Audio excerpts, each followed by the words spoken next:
अस्सलाम वालेकुम नाज़रीन। 25 जुलाई हफ्ते का रोज़ कुछ बहुत अहम तरीन खबरें तफसीलात आपके सामने रखेंगे। लॉन्ग मार्च का ऐलान हो चुका है, कश्मीर की लॉन्ग मार्च और तमाम तर काफ़िले, कुछ काफ़िले निकल पड़े हैं।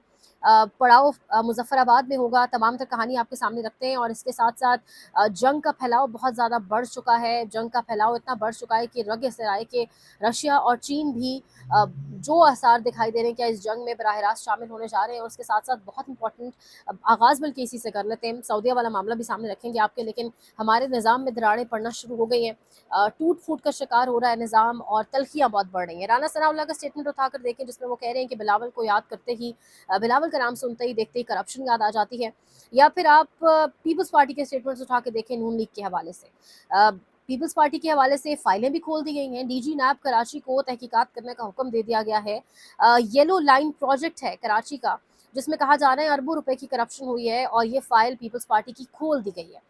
28वीं तरमीम के लिए प्रेशर डाला जा रहा है, या पीपल्स पार्टी कश्मीर में अब अपना हिस्सा मांग रही है। जैसे गिलगित बल्तिस्तान में पीपल्स पार्टी को एक बड़ा हिस्सा मिला, कश्मीर में अब नून लीग कह रही है कि हमें हिस्सा दिया जाए, तो वहाँ पर पीपल्स पार्टी को खामोश कराने के लिए फाइल्स खोल दी गई हैं।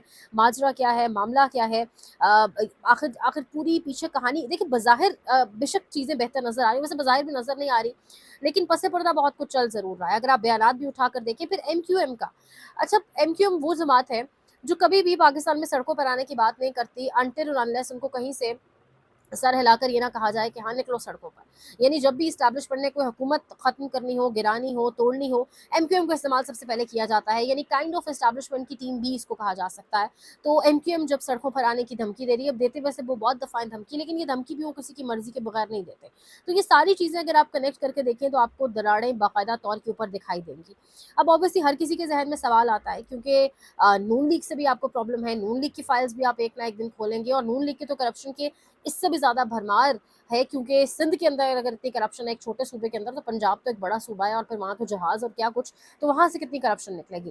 पीपल्स पार्टी की फाइल्स आप ऑलरेडी खोल चुके हैं। नून लीग का मुंह पीपल्स पार्टी के खिलाफ खुल चुका है, पीपल्स पार्टी का मुंह नून लीग के खिलाफ खुल चुका है। एक दूसरे के ऊपर इल्ज़ाम तराशियाँ, पस पर्दा भी कहा जा रहा है कि निज़ाम अब इसके ऊपर खुश नहीं है। और एक नारा भी लगा था कि हम एहतसाब करेंगे, तो लग रहा है कि उसी एहतसाब को जो है वो उस नारे को आवाम को दिखाने के लिए अब पीपल्स पार्टी की खासतौर पर कराची के हवाले से फाइल्स खोल दी गई हैं। अब आम आवाम के जहन में ऑब्वियसली सवाल है कि पीटीआई, अच्छा, पाकिस्तान तरीके इंसाफ के साथ तो ये हो गया है ना कि एजुटेशन के नाम ही सिर्फ लेते हैं कि हम एजुटेशन की तरफ जा रहे हैं, स्ट्रीट मूवमेंट की तरफ जा रहे हैं, तो केसेस उनके सर पर लटकना शुरू हो जाते हैं। अब पहले से ही कॉल के साथ ही वफाकी आईनी अदालत के हवाले कर दिया है सुहेल आफरीदी के तमाम तर उन केसेस को जो बिल्कुल बंद पड़े थे। और टाउट्स तो इस कदर खुश हैं कि इमरान खान का पूरा सियासी मुस्तकबिल जो है वफाकी आईनी अदालत यानी कि फेडरल कॉन्स्टिट्यूशनल कोर्ट के हवाले हो गया। तो उनकी तो खुशी इसी पर इतनी दीदनी है कि जी बस अब तो निज़ाम के हाथ है इमरान खान का मुस्तकबिल, सियासी मुस्तकबिल, तो अब तो कुछ भी नहीं हो सकता। तो ये इस किस्म की खुशियाँ बहुत होती हैं, खुशफ़हमियाँ बहुत होती हैं, लेकिन ऐसा निज़ाम, ऐसा घुटन ज़दा निज़ाम कब तक चलेगा? एक हफ़्ते में पेट्रोल कोई ₹25 और डीज़ल कोई तकरीबन ₹65 तक जा चुका है और 60 से ₹65 तक जा चुका है। अब पूरे साउथ एशिया में आपके, मैंने कल भी बात की, श्रीलंका और बांग्लादेश और भारत के अंदर जिस ज़बरदस्त और जिस खूबसूरत तरीके से अवाम ने मजबूर किया उनके धर्मान पर जो भी उनके वज़ीर तालीम हैं, अब मैं अब उनका नाम भूल गई हूँ, वज़ीर तालीम ने बाकायदा तौर के ऊपर वहाँ इस्तीफ़ा दिया और ये मुमकिन हुआ अवाम ने जो मज़ाहमत सड़कों के ऊपर दिखाई। यानी ये पेपर लीक से लेके, यानी यहाँ पर तो बड़े-बड़े स्कैंडल हो जाते हैं, कभी इतनी बड़ी तादाद में अवाम निकलती नहीं है, लेकिन अगेन वही बात है कि कब तक? वो थ्रेशोल्ड होता है एक और उसका एक अगेन एक एक पैमाना होता है ना, एक वेइंग मशीन पे जिस तरह से कुछ एक हद तक ही चीज़ें जो है वो सही जा सकती हैं। अवाम कब तक ये सब कुछ सहेगी? इसी तरीके से एक छोटा-सा रीज़न बनता है और फिर उस पर लोग सड़कों पर निकल आते हैं और फिर जिस तरीके से हमने भारत के अंदर देखा, जिस तरीके से नौजवान कामयाब हुआ है, स्ट्रीट मूवमेंट जिस तरीके से हुई, मोबिलाइज़ किस्म का क्राउड सड़कों पर निकला और जो कुछ हुआ वो मैंने और आपने सबने देखा है। वहाँ पर एक बड़ा इस्तीफ़ा वज़ीर तालीम का, जो कहा जा रहा था मुमकिन नहीं है और निज़ाम झुकेगा नहीं, वहाँ पर इस्तीफ़ा भी आया। पाकिस्तान में तलबा सड़कों पर आते हैं, दहशतगर्दी के पर्चे हो जाते हैं उनके ऊपर, उनके पूरे के पूरे फ्यूचर्स तबाह कर दिए जाते हैं। 9 मई के केसेज़ आप उठाकर देखें तो कोई लोग हैं जो जेलों में पड़े नौजवान जब बाहर निकले, किसी को टीबी का मर्ज़ लाहा, किसी को कौन सा मर्ज़, और दुनिया से ही चले गए। कोई है जिनके आपने चेहरे ही तब्दील कर दिए, जब वो बाहर आते हैं तो उनको पहचानना मुश्किल हो जाता है। किसी की मेमोरी ठीक से काम नहीं कर रही। फिर आपने उनको मिलिट्री कैद में डाल दिया। भारत के अंदर भी नौजवानों ने, तालीम याफ्ता नौजवानों ने प्रोटेस्ट किया और उसका नतीजा ये हुआ कि निज़ाम ने उनके सामने घुटने टेके। निज़ाम घुटने टेकने पर मजबूर हुआ। उनकी मज़ाहमत की भी खूबसूरती है, लेकिन कहीं न कहीं भारत के खूबसूरत निज़ाम को भी मानना पड़ेगा। जितना मर्ज़ी जो है वो बीजेपी और आरएसएस जो है एक गुंडों की जमात वहाँ पर बेशक रूल कर रही है, बट उसके बावजूद वहाँ के निज़ाम ने अपने नौजवानों के सामने झुकने को ही बेहतर समझा। इसी में उन्होंने भला समझा निज़ाम का भी और अपना भी, और उसी में अपने मुल्क की बेहतरी समझी। लेकिन यहाँ अपने ही नौजवान को लटका दिया जाता है और उसके साथ जो कुछ किया जाता है ये बहुत अच्छे से अब हम जानते हैं। 5 अगस्त जलसा, अ, बड़ी ज़ोर-शोर से तैयारी जारी है। आप कह सकते हैं कि फैमिली भी अपने ओन पे तग-ओ-दो कर रही है और अब जमात भी एक जलसा करेगी। जो जलसे की वेन्यू आया है वो आया है जी cricket ground motorway toll plaza के करीब है ये। 5 अगस्त को जलसा होगा। इसमें कहा जा रहा है एक तारीख़ दी जाएगी लॉन्ग मार्च के हवाले से और ग़ालिबन ये तारीख़ अक्टूबर या नवंबर की होगी। बीच में जो कुछ टाइम आएगा 2-1 महीने का, उसमें प्रिपरेशंस की जाएँगी, इंतज़ामात किए जाएँगे, तैयारियाँ की जाएँगी लॉन्ग मार्च के हवाले से।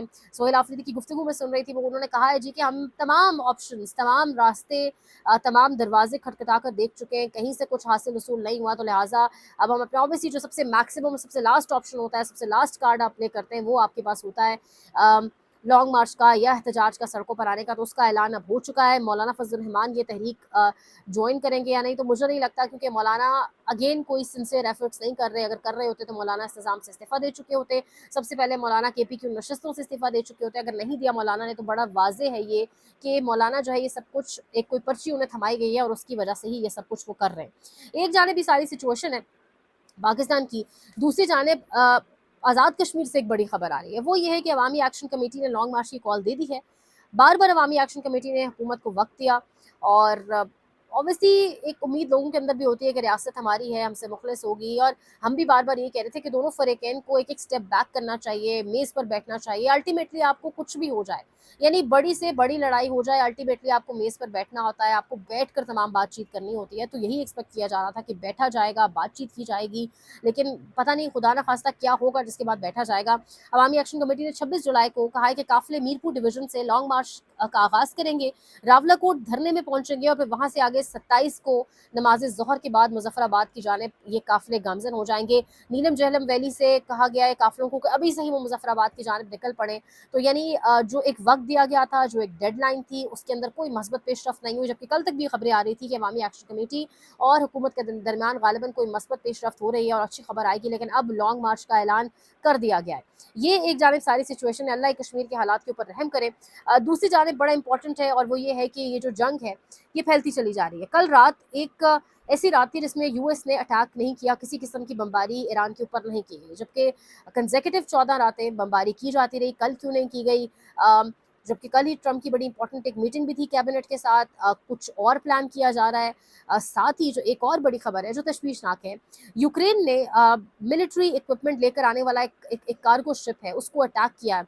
यूक्रेन के जो सदर हैं ज़ेलेंस्की, वो ये क्लेम कर रहे हैं कि हमने सिर्फ उस पर हमला नहीं किया, बल्कि उस मिलिट्री वेसल, जो कार्गो वेसल है, उसके ऊपर हमने हमला किया जो मिलिट्री इक्विपमेंट लेके जा रही थी ईरान की जानिब, रशिया की तरफ से ईरान की जानिब। और हमने देखा कि 2 रोज़ पहले ट्रम्प ने कहा कि ईरान की मदद रशिया और चाइना कर रहे हैं, और अगर ये दोनों ईरान की मदद कर रहे हैं तो उन्होंने मुझसे वादा कर रखा था कि ईरान की मदद नहीं करेंगे, और अगर ये दोनों कर रहे हैं तो इनके साथ अच्छा नहीं होगा। वेरी बैड उसने लफ्ज़ इस्तेमाल किया कि इनके साथ बहुत बुरा होगा।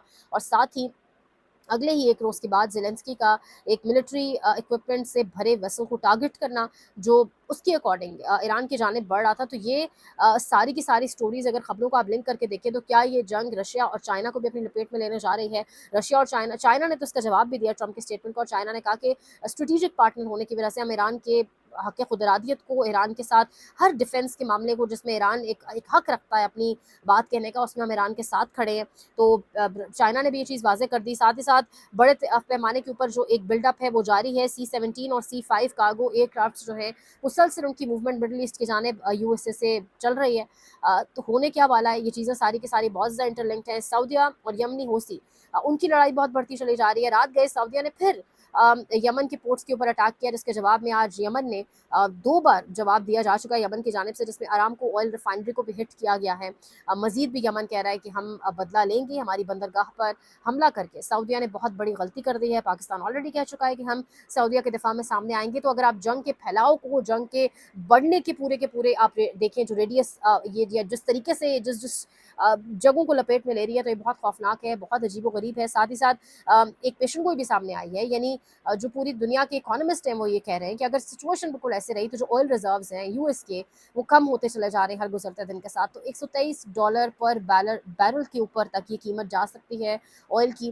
पाकिस्तान में क्या करेंगे हम? क्योंकि ऑलरेडी एक हफ्ते के अंदर मैंने बताया कि 60 से 65 रुपए डीजल और 25 रुपए पेट्रोल ऊपर जा चुका है, डेली की बेसिस के ऊपर जा रहा है। तो पाकिस्तान कहाँ जाएगा इस सारी सिचुएशन में?